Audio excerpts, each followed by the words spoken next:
Linguistic and verbal intelligence.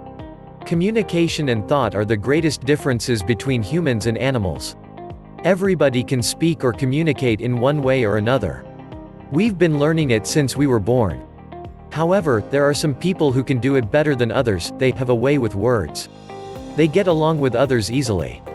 They are charming, funny, can tell colorful stories and never seem like they'd run out of things to talk about.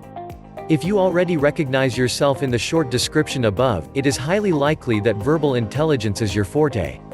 Let's take a look at the main characteristics of this type of intelligence. 1. You are a talented writer. 2. You tell engaging stories.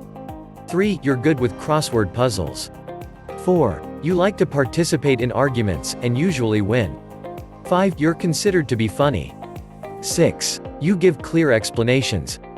7. You have a great vocabulary and enjoy learning new words. 8. You're good with foreign languages.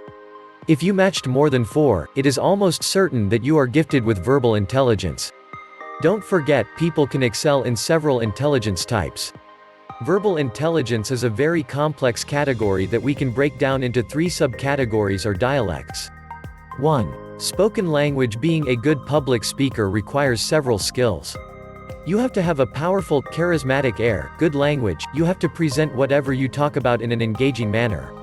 You have to adapt your message to the audience, you present a topic differently to teenagers than to pensioners. You must have an emotional impact on your audience. Based on what you are talking about, you must tap into people's main emotions like joy, hope, disgust, anger, and fear. You have to use vivid and descriptive words to make it easier for your audience to picture your stories. 2. Hearing and comprehension. There are 3 parts to a language exam: written, oral, and listening comprehension. For the listening comprehension, the examiner puts in a CD and the student has to pick the right answers for the questions based on the text. Research from Lac Cong University of Vietnam proved that listening is often ignored in elementary through high school education worldwide. The greatest emphasis is on written language and then on spoken language.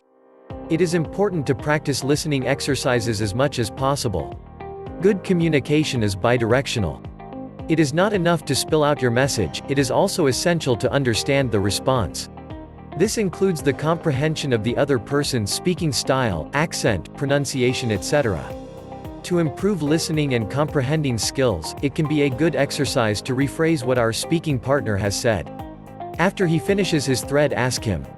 This exercise will not only improve your listening skills, but it will also leave your partner with the feeling that you were paying attention.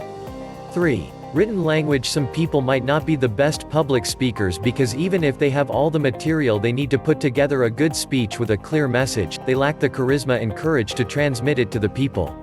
But maybe they can communicate the message in a written form. To become a great writer, you ought to be a great reader. Read as many books you can in as many genres as possible. Reading will enrich your vocabulary, help you to get familiar with different writing styles, and broaden your knowledge of people and the world in general. Find your audience, find your core message and make sure this message benefits them, and that they'll care about what you write. For more videos, please subscribe my channel.